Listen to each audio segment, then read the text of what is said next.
All right, Theo Hicks, how you doing, my friend? Doing good, Joe. Well, nice to catch up with you again. And everyone, this is a episode for Follow Along Friday, so feel free to comment below if you have any questions, and we will get to them. Grant is actually running point on that. And then additionally, if we aren't able to get to them today, then we will get to them on a future episode. So let's go ahead and get going. You ready, my friend? Let's do it, Joe. All right. Best ever listeners, how you doing? Welcome to the best real estate investing advice ever show. I'm Joe Fairless. This is the world's longest running daily real estate investing podcast. We only talk about the best advice ever. We don't get into any of that fluffy stuff. And we're doing Follow Along Friday. So welcome, my friends. And Theo Hicks, how are we going to start this off? So today we've got, we had a great question from a listener who's kind of in not a sticky situation, but in an interesting and fun situation in his apartment investing career. And we're going to basically run through his question and then kind of tackle it from multiple different angles and give him multiple pieces of advice and potential strategies for moving forward. So let's just dive right into the question. His name's Peter. I believe he's from New York, and basically his current situation is his parents own 10 single-family residences, free and clear, so no debt. And the value of each are approximately $300,000. And about 5 years from now, he gets to inherit half of those properties from his parents. So in theory, 1.5 million. 1.5 million in he'll equity. Inherit. Okay, I mean, that's pretty cool. All right. And I don't want to say congratulations. That might mean his parents pass away. So I was about to say congratulations. Okay, fair enough. All right. Well, what else? And he has a son who's 26 years old, and he wants to get involved in real estate right now. Mm-hmm. And he is, and so the dad, Peter, is having trouble coming up with ideas to get his son involved. Basically, the combined rent roll for all the properties is $200,000. So Peter will be inheriting $100,000 worth of gross income in 5 years from now. Mm-hmm. And the idea he has for now is to basically offer his son up to his parents as a property manager and pay him 10% of the gross potential rent or the gross rent. So he'll be making $20,000 a year, and then he'll also get paid for any maintenance work that he does. And then in 5 years from now, it seems that his son will lose half those properties and only be managing 5 of the properties, so getting $10,000 a year. And what do you mean lose them? So his brother is getting half of the properties. Okay. And I guess the assumption is that once his brother gets the properties, his son's no longer going to be the manager. And so he wants to know how his son can, right now, before they actually inherit those properties, scale some sort of real estate business based off of his very, in his eyes, small salary of $20,000 per year. So any ideas we have, he would love. Okay. I had a hard time following that. So let me try and summarize. This gentleman who emailed us is going to inherit $1.5 million worth of property, and he wants to get his son involved now, even though he doesn't own the property now. First off, is all that accurate? Yes. Okay. And the $1.5 million worth of property is later going to be divided in half again when someone else, brother or whoever, owns that property, takes ownership of it. Is that correct or not? No. So his parents' total portfolio is $3 million. Got it. All right. So 1.5 is all we're dealing with. So we'll just talk about 1.5, right? Or should we be talking about the 3? The 1.5. Okay. So we got 1.5, and it brings in $100K a month or $100K a month, right? Or a year? It may seem like he said a year. A year. Okay. Yeah, that would make more sense. So it brings in $100K a year in profit, right? He said rent roll. So I'm assuming that means gross rent. Gross rent. Okay. So gross rent, $100K. And what's his question? He wants to know what his son can do now to expand. His son basically wants to start a real estate business. And he wants to know how he can expand his business now and then again in 5 years once they inherit the properties. expand his business now, not touching these properties for and 5 years. For 5 years, and then in 5 years he'll get them. Okay. And I know you've put some thought towards this. Now that I have an understanding and of the situation, I can be helpful, but I know you thought a lot about this. So what are your thoughts? So obviously he's got two approaches. So I'm going to start in 5 years from now, because I think that's going to be I think what he's going to do in 5 years once he inherits all that equity should determine what he does leading up to that point. Because it sounds like his son doesn't have any real estate experience at all, and so he can use those 5 years to prepare to inherit that $1.5 million worth of equity that he can leverage to use however he pleases. And so obviously at that point he can either take that money and passively invest it, or he can be an active investor. It sounds, based off of this question, that his son wants to take what money? The equity in 5 years. Okay, so do some sort of cash out refinance or something, and take that and passively or actively invest it. Yeah, exactly. Got it. Okay. Those are kind of his two options. So you can do the cash out refi or home equity line of credit, depending on which approach they want to take. Since he's kind of implying that his son wants to be more hands-on, I'm going to go with the assumption that passive investing wouldn't be something he's interested in. Mm-hmm. And so obviously he could either buy more single-family residences, or maybe get in a smaller multifamily, or he could take that money and buy one large apartment building. Since we're apartment investors, and we have a lot of advice on investing in apartments, that'd be the route that I would recommend taking. So if he's going to be investing in an apartment building in 5 years from now, and he has no experience in real estate, then he needs to start getting that experience. So obviously he's going to start managing these 10 properties, which I would recommend you do, even if the salary is only going to be $20,000 per year, or zero salary. Yeah, or for free. I mean, come on. Yeah. Because you're going to get the experience of understanding how it is to actually manage single family properties. Yeah, he's probably not worth $20,000 if he does no experience. Probably not worth $20,000 to manage properties, because he's probably more of a liability than an asset. So really, it should be for free. Exactly. We had a kind of a back and forth conversation, me and Peter, and he was mentioning how he might have a little bit of hard time selling the 10% idea to his parents, because they can just get someone else that's more experienced and pay them less than that. Oh, you talked to this listener. We just on email. We had a back and forth conversation. Oh, really? All right, cool. To kind of clarify a couple of points. Okay.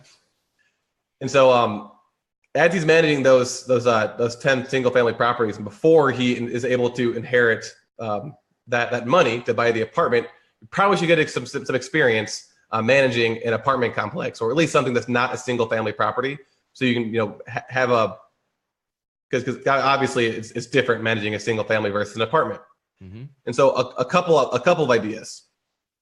And I kind of mentioned this because this is what my property manager does, and so I'm kind of taking his approach.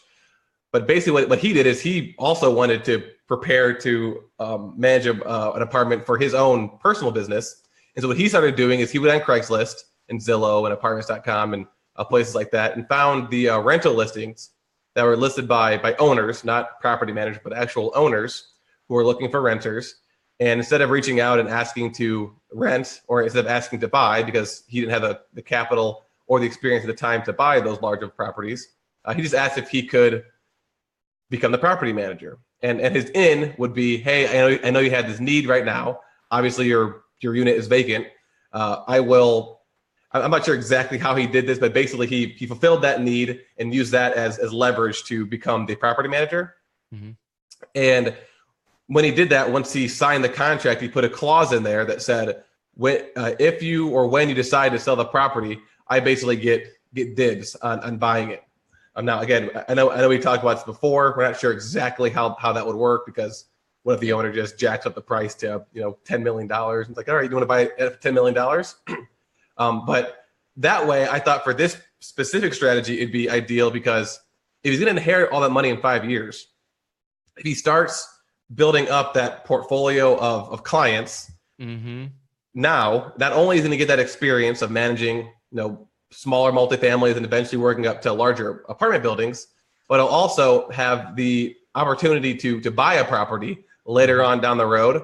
And the timing that might not be perfect, but if he has 20, 30, 40 clients at that point in time, when he inherits all that money, around maybe a couple of months or to a year afterwards, one of those owners might come to him and say, hey, I'm ready to sell my property. Mm-hmm. And he can be like, boom, I've got all this equity. Let's do a deal, as opposed to having to save up money from other avenues and having to wait further down the line, or raise money from someone else.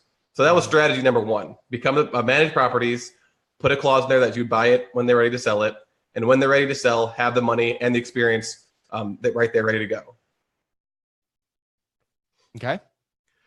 And then the second idea that I came up with, and this is a little bit more non-real estate related, and it kind of depends on what what his interests are, because he might not like managing properties, he might not enjoy it. It sounds like he's pretty handy, and I know that everyone's always out there looking for a handyman or a contractor. And so in combination with his property management company, or instead of being a property manager, he can always follow the exact same approach, but be a maintenance person instead. And so either start a contracting company alongside with his property manager, because obviously if you're working with a bunch of real estate investors and you're managing properties, they're going to need work done. Mm-hmm. Or if you just don't like it, you can kind of completely forego any of that and just start a whole brand new business of being a contractor. Because again, everyone's always looking for a reliable contractor. Mm-hmm. Yeah, that's a kind of a sideways approach that could be really helpful for him to leverage his skill set he already has, or we think he already has, and get some relevant experience that way. I agree. I mean, I'm on board with especially the first approach. It's really creative, and it's something that I don't think a lot of people would think of. The challenge I have with that, or maybe not challenge I have, but maybe there's a way to add on to it, or maybe not. Maybe I'm wrong. Is that by starting with no experience and then automatically picking up rentals to manage, you aren't modeling after the best in class. Instead, you're starting really scrappy and building up from there. And the challenge with that is that you're not leveraging the insights that other people already have, who are performing at a high level in the industry that you want to be in. So my suggestion would be, if you take that approach, then also get a consultant or a mentor or something. I would say ideally intern at a management company, but then there's going to be conflict of interest because you're building your own while you're interning with another group. So unless it's an out-of-market management company, which wouldn't provide much value to you, it's going to be a little tough. Alternative approach would be, you've got 5 years, take 1 year and shadow the best-in-class management company. Do whatever they need you to do for 1 year. Learn some of the fundamentals of the business for 1 year, and only focus on management and property, and only read property management books, listen to property management interviews, etc. And then for that year, you'll have a good baseline knowledge for how to manage. And then obviously, well, maybe not obviously, but when you inherit the portfolio, I suggest that you free up the equity that is currently in the portfolio. And Theo, you mentioned earlier, it's either a refinance, cash out refinance, or it's some sort of line of credit against the properties. And then with that, I mean, that's a whole nother conversation. How do you maximize that? And I mean, ultimately buy value add deals, increase the value, and continue to do refinances or supplementals, and take the equity back out, put it in a new project, and then rinse and repeat. Or you sell, do 1031, and continue to do it. So that would be the identifying a best-in-class partner to model would be the only addition I have to your first approach. Yeah, absolutely. Because just kind of pop it in and managing 10 properties right away. I mean, while you will get experience, that you don't want to, you don't. I'm sure you can do that without having any understanding at all. But you're setting yourself up for a lot more success if you actually have some idea of what's going on before doing that. Yep. When you were kind of talking, just another strategy they could use when you're kind of talking about the whole rinse and repeat method is they can kind of, if this father doesn't want to give his son $1.5 million or $1 million, he could reduce that and give him a much smaller amount. And I know he wants to start his business now, but he wants to be a billionaire now, like everyone does. But he could take that $100,000 or $200,000 and either do that BRRRR approach, which is you buy a property, you rehab it, you rent it, you refinance, you repeat. Or again, this guy is handy. He can just do the same thing with a fix and flip. So invest $100,000, flip a property, get that equity back with an extra 20 grand. Keep that 20 grand or invest it back into your business and flip again and again and again until you can scale that way. Just because again, I don't know this. I don't know their situation, but it sounds aggressive to give your son that much money, just $1 million once you inherit all that money. So if you can still reduce that into a smaller amount, and you can still do something with it and still grow a business. Yeah, and with this question, there are way too many variables that we'd have to solve for to give proper advice. I mean, that's the honest, or that's the I guess, I don't know. That's correct. What I just said is correct, for lack of a better phrasing. So instead, it's really about the question that is relevant to most listeners, as well as Peter, the gentleman who submitted this question, and that is, what's the best way to get started? And in this case, Peter's asking for his son. So if the son asked us, what's the best way to get started, regardless of what might happen in 5 years? I mean, the question's basically, what's the best way I can get started in real estate and get and optimize my experience so that I'm making the best use of my time? And the first thing I would say to get started is find out who's performing at the high level in the segment of real estate that you want to be in, and then model them. That's number one. And then number two, be scrappy and resourceful along the way, which ties into what you were talking about with the Craigslist thing.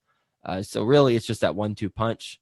And when we do that, then we won't have to experience a lot of the mistakes that most people starting out experiencing because we already know the path to get there. We'll still experience mistakes, but there will be less mistakes along the way.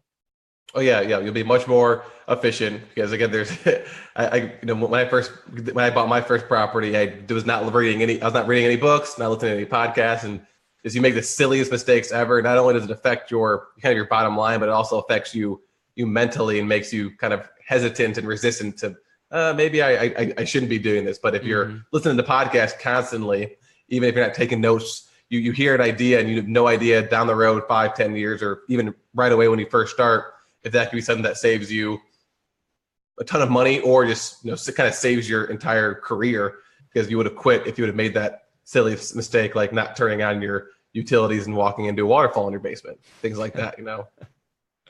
Cool. All right, so Peter, we addressed your question, and you've got a lot of ideas to talk about with your son. I think it's really cool that you're, the first. I mean, not the first thing, but one of the things you thought about was helping out your son get started in business. So that's pretty cool. Just moving on, Joe. I know you had an interesting observation this week that you wanted to have a conversation about. Yeah, it is. I found it interesting and I found it helpful for myself, and therefore I think it will be helpful for all the best ever listeners. Here's what happened. I volunteer for a hospice and I visit a patient. My goal and intention is to visit the patient weekly. I have not been doing that. And I feel bad about it. And So the feelings that the whole reason I'm doing this is to give back, contribute, but then also, I mean, selfishly, it's to also feel good about the experience and gain some perspective in life, and just keep things in check for what's really important. So it's giving back, but I think when I give back, I always get something in return, emotionally, psychologically, from a mindset or something. And the challenge I had is that I wasn't holding myself accountable enough to go visit on a consistent basis. So taking one step back, what I'm about to talk about is when we're attempting to hold ourselves accountable to something. It doesn't have to be volunteering. It could be, sending a direct mail letter campaign out every week, or be following up with brokers, whatever it is. When we're attempting to hold ourselves accountable and it's not working, then we've got to change our approach, right? Obvious statement. So, but here's some something that I found interesting. I read the book Stumbling on Happiness, Dan Gilbert, about a year ago or so, and Colleen, my wife, is reading it now. And she mentioned, reminded me of a segment or a part in the book that talks about volunteer work, and how they did 2 studies with patients who had volunteers visit them. They did one study with 2 different groups, an A and a B group. Volunteers in group A showed up randomly at random times and hung out with the patient who was near death. I think, 6-8 weeks. I forget how long they were supposed to have to live. And in group B, the volunteers did not show up randomly. Instead, they asked the patient, when would you like me to come next, and for how long? They asked them those 2 questions. And the interesting thing about the study between group A and group B is that afterwards, after the study was over, they went to check on those patients. And the patients in group A who had volunteers randomly show up, they didn't know when they were going to arrive or for how long, they died at a higher rate than the patients who received or who controlled when the volunteers would come next that week, what day of the week, and for how long. And Dan Gilbert, the author of Stumbling on Happiness, and if you don't want to read the book, just listen to his TED Talk. It's pretty much as good as the book, and it's much shorter, obviously, time commitment. He says that when we have control over something, that is a factor in how happy we are, and in this case, life or death. So here's how we tie it back to accountability for us. Instead, and when I heard that, I thought, that's a powerful study. 2, that is the solution to my accountability problem with this one thing. Now, I don't have accountability problems in other areas or in most other areas, but this was one area that I was having a hard time keeping myself accountable for. The solution is I'm no longer going to show up randomly with the gentleman I visit with. Instead, from now on, I'm going to ask him, what day of the week would you like me to visit next week? And that way, and I would ask the duration, but my schedule's a little packed, so I'm not sure if I'm going to ask him the duration part, but I am going to ask him what day of the week. And that way, I will now be held accountable by him and myself, and it also benefits him, according to the study, where he has the potential to live longer because he has some form of control in when I arrive or the day I arrive. And so the takeaway for anyone in a situation where you're having trouble holding yourself accountable is give up the freedom to choose when you do stuff. Instead, delegate that out to someone else who is involved or on the sidelines who can help keep you in check. And when you delegate out the freedom to do the certain things, like do a direct mail campaign, then you're forced to almost do that stuff. So for example, if it's going to a direct mail campaign, if I'm just not doing it as frequently as I know I should be doing it, then find a way to automatically schedule it, or just call the company that you're paying to do the direct mail. Or if you're not paying them, then maybe you're buying postcards from them, or whatever vendor is involved in that process.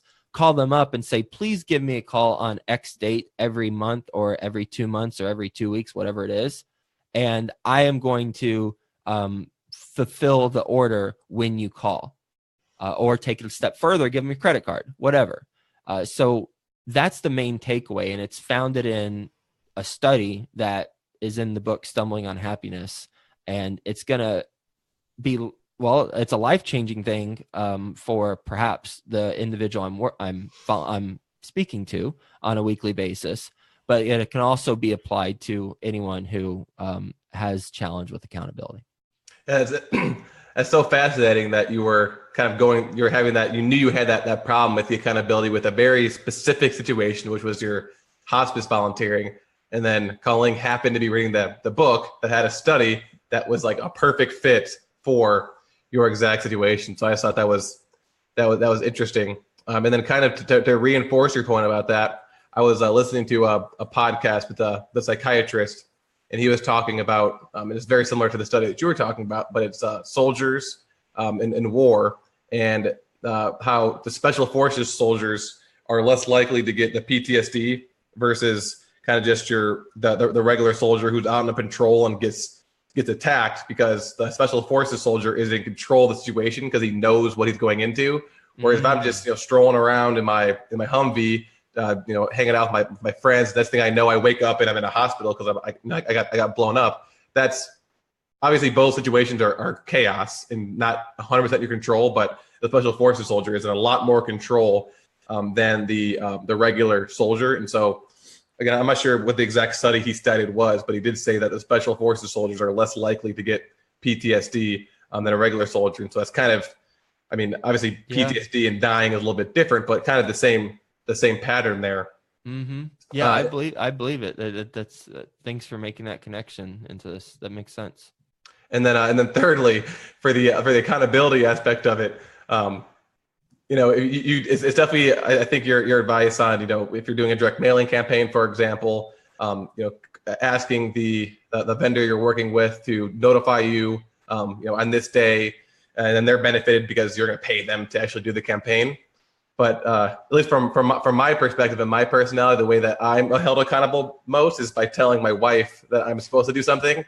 Because if I don't, then she'll definitely let me know, like, hey, Theo, you didn't do this. And for some reason, whenever it comes from like someone you love, there's like an extra sting whenever they tell you did something wrong. Mm-hmm. So that's just another piece of advice. Like, whether it's a wife, a girlfriend, a boyfriend, a really close friend, a family member, someone you have like a really personal relationship with, who isn't afraid to, not only they're not afraid to not say anything to you, but like know exactly how to get points across to you because they know you very well. Mm-hmm. That's just another thing you could do for an extra layer of accountability.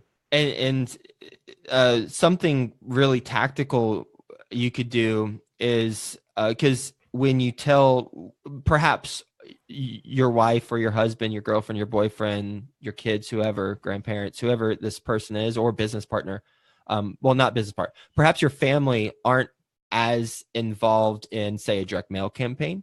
So then it's like, Marcella, your wife, if you don't send out the direct mail, she might not pick up on that because she's got her own stuff she's working on. So one tactical thing you could do is just write on a piece of paper, my name, or I am Joe Fairless. I am a man of my word, and I will do the following things each week or each month. And then just put that piece of paper in a place where everyone can see in the household or at your company. and have some way of like putting a check mark every time you do it, or some tactical thing like that.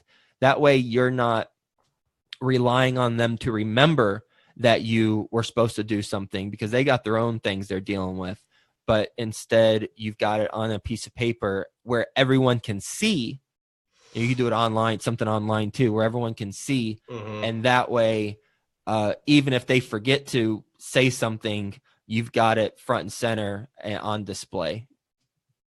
Oh yeah, that's a great idea. Or and then again, like the most basic thing you can do is just do like a calendar invite to remind yourself on a frequent basis. But again, that's not. It's easy to snooze. That's very easy to just like, oh yeah, there that is again. Yeah. All right, well we can do it next month. Yeah. One thing I did want to mention though on the volunteering front, not necessarily related to real estate investing, but because I know that the best ever podcast is all about giving back, and I know one of your big goals for this year is to kind of transition from significance to contribution, and it's transitioned. There you go. I'm already transitioned. Yeah. Perfect. And I know at least for me, and I'm sure a lot of other people say like, oh, I don't have time to volunteer. I don't have time to spend an hour or two a week. In the time that it takes to actually find a charity and things like that. And so, but don't use that as an excuse to not really do anything. I found a really good a service. It's called a GiveWell, GIVEWELL, and they rank different charities globally, because I know some charities are all charities aren't equal, and then you can simply go on there and set up like an automatic payment to donate whatever amount of money you want on a specific time or a specific frequency throughout the year.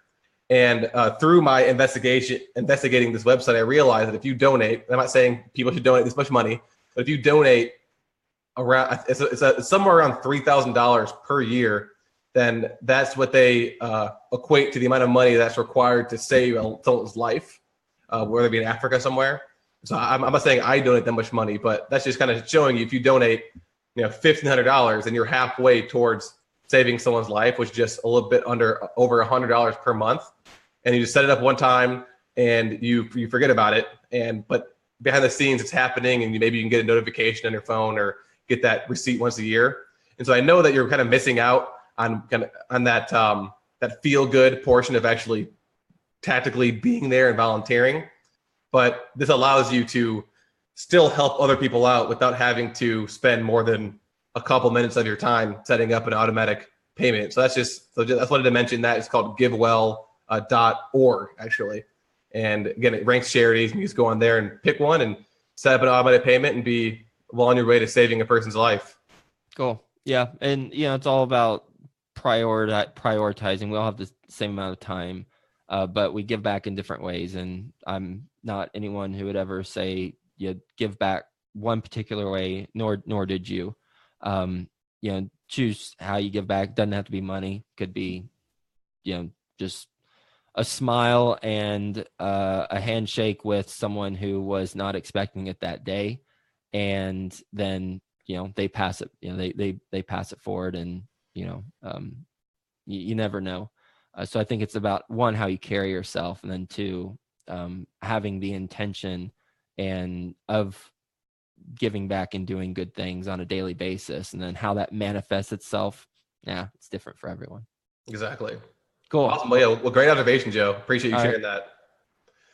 So we've got the Best Ever Conference coming up in less than a week. I'm excited to meet everyone and network with some best ever listeners and some great speakers. Yeah, looking forward to it, and see everyone there on the 9th in Denver, Colorado. I get to go back to the cold. And then also make sure you guys check out the Best Ever Show community on Facebook, just by searching it in the search function. Each week we're gonna start posting a question to the listeners. We've got active real estate investors, former Best Ever guests. We're on there answering those questions, and so it's a really good way to kind of get an accumulation of advice from a really successful investors. Last week we asked everyone what their favorite book was, and we selected 10 of those responses and put them in a blog post that we featured on the Best Ever blog. So if you go on there and you join and you answer a question, you have an opportunity to be featured in the Best Ever blog. We'll be posting those questions on Wednesday, and the blog will also go live on Wednesday from the previous week's question. This week's question is, if you were starting real estate investing all over again, what would be your first purchase? So just a couple of sentences as to what that is and why, and you have the opportunity to be featured in a blog post. And then to wrap up, we've got our review of the week. So make sure you subscribe to the Best Ever Show, Best Real Estate Investing Advice Ever Show on iTunes. Leave a review and have the opportunity to be the review of the week. This week, the person's name isn't really a name. I think they might have just like kind of did something. Did this? Those are the best ones. What is it? It's AHEMRNSGXU. They just threw up on the keyboard, it sounds like. I think so. But they didn't throw up on the keyboard when they wrote the review because their title is the sweetest of a real estate nectar. Oh gosh! Wow! That you did a 180 from smashing on the keyboard to writing some sweet sentences. All right, yeah. What do they got? I'm 19 years old and don't own any real estate yet. Joe's podcast has made the real estate world seem familiar and possible. I listen to the podcast daily and plan to buy my first property within the next 2 years. If you want the best ever advice, look no further than this podcast. Great stuff. Well, thank you so much for taking time out of your day and prioritizing writing a review to give back. That means a lot. Your time is valuable. You're getting started in your investing career, and you got a lot of things going on outside of investing, I'm sure. So thank you so much. I am not going to attempt to pronounce your screen name, so I'll just say thanks a lot. And for everyone else, if you leave a review, we sincerely appreciate it and helps us get better quality or continue to get high quality guests attracted to the show because they see these reviews and they want to participate in our community. So thanks everyone for hanging out with us, and we will see you in Denver next week if you're going, and if not, we'll be talking to you again soon.